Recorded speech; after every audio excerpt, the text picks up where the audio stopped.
जी, मेरा नाम मोहम्मद ज़ुबैर ख़ान है। गांव मुबारकपुर, तहसील पुनाना, ज़िला नूंह, हरियाणा। जी, मुज़क्किर लड़के का नाम था और उम्र करीब 35 और 36 साल के आसपास। Son of Isha Khan. और लड़के के जो पिताजी थे वो मेरे रिश्ते में चाचा लगते हैं। वो भारतीय सेना के जवान थे अपने ज़माने में और रिटायर्ड हैं। और ये जो है, हमें तो गांव वालों को और पूरे परिवार को पता लगा 8 तारीख को, लेकिन ये वाक़या हुआ है 7 तारीख को।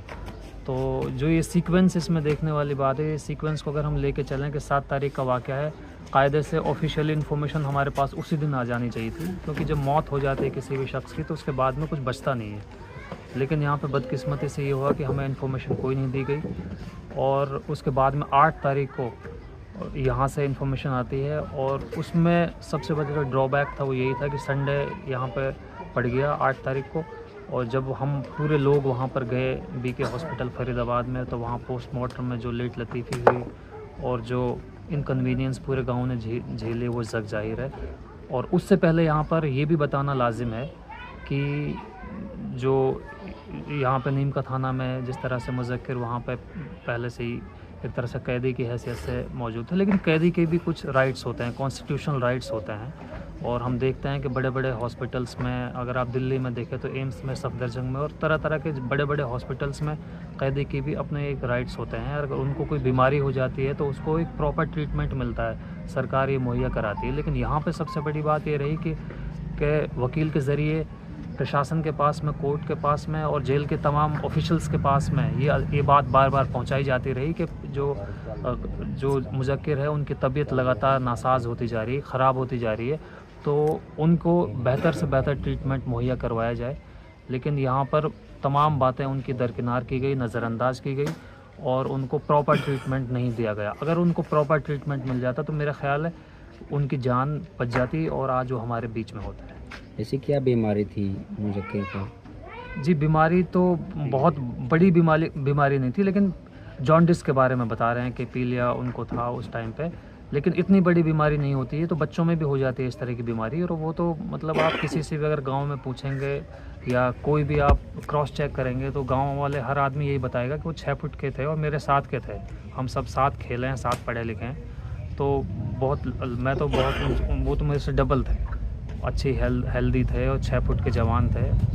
कहीं इस तरह की कोई बात नहीं थी। और अगर कोई बीमार हो भी जाता, मैं बार बार इसी बात को इंसिस्ट करते हुए कह रहा हूँ कि अगर कोई बीमार हो भी जाता है तो उसको एक प्रॉपर ट्रीटमेंट मिलना चाहिए, इसको कॉन्स्टिट्यूशन कहता है। जी, कौन सी जेल में बंद थे? ये नीम का थाना ज़िला फरीदाबाद में बंद थे। और एक और अपील मैं यहाँ पे करना चाहूँगा, जैसे कि मैंने सीक्वेंस में बताया था कि 7 तारीख को ये वाक़या हुआ, वहाँ पे वो हमें इन्फॉर्मेशन नहीं दी गई, प्रॉपर ट्रीटमेंट नहीं मिला। 8 तारीख को यहाँ से इन्फॉर्मेशन तब मिली जब हमें कहीं दूसरे सोर्स के ज़रिए इन्फॉर्मेशन मिल गई थी। तो उसमें ये हो गया कि पोस्टमार्टम में देरी हुई। अभी तक भी पूरे गांव के लोग, आप देख सकते हैं कि चारों तरफ नौजवान, बच्चे और हमारे सारे परिवार के लोग, क्योंकि एक ही परिवार है गांव पूरा, तो सब लोग खड़े हैं, इंतज़ार कर रहे हैं। और पूरी रात लोग जगे हैं, औरतें जगी हैं, तो कितनी इनकन्वीनियंस का सामना करना पड़ रहा है वो आप देख सकते हैं। तो मैं तो यही कहूँगा कि प्रशासनिक जितने भी इसमें लूप होल्स हुए हैं या जितने भी इसमें कमियां रही हैं, उनको देखते हुए सरकार को चाहिए कि मुज़क्किर के 3 बच्चे हैं, उनकी कम से कम पढ़ाई लिखाई का ज़िम्मा सरकार उठाए और उनको प्रॉपर, जो मतलब जब तक वो बालिग ना हो जाएं, उनके पढ़ाई का ज़िम्मा सरकार ले। और औरत को भी ख़ास तौर पर जो मुज़क्किर की पत्नी है उनको भी उचित मुआवजा दिया जाए। अच्छा, लगभग 2 दिन गुजर चुके हैं, अभी तक भी उसकी डेड बॉडी नहीं मिली। तो यहाँ के जो पुलिस प्रशासन है उसका भी ड्रॉबैक रहा है, तो इसके बारे में क्या कहना चाहिए? जी, मैं सीधे तौर पे यही कहूँगा कि ये जो इन्फॉर्मेशन जैसे ही एसपी साहब के ज़रिए यहाँ पहुँच गई थी, तो ये एक सिस्टमैटिक बात ये होती है कि थ्रू प्रॉपर चैनल कोई ख़बर आती है वहाँ पे। अगर एसएचओ के पास में कोई इन्फॉर्मेशन आई है तो उनको ये पता होना चाहिए कि मुबारकपुर गांव कौन से सिटी चौकी में लगता है या पुलिस स्टेशन में लगता है।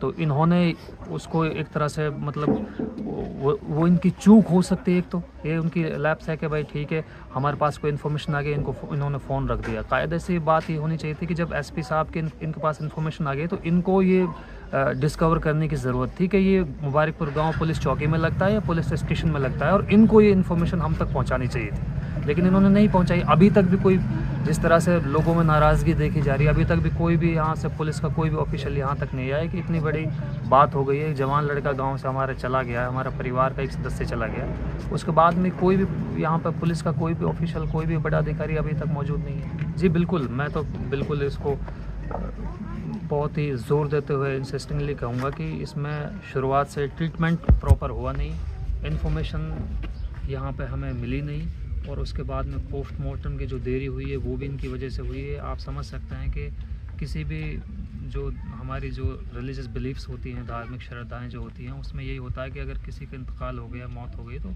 एज सून एज़ पॉसिबल हम फ्यूनरल का इंतज़ाम करते हैं, जो अंतिम हमारा तदफीन का जो तौर तरीके होते हैं। लेकिन उसमें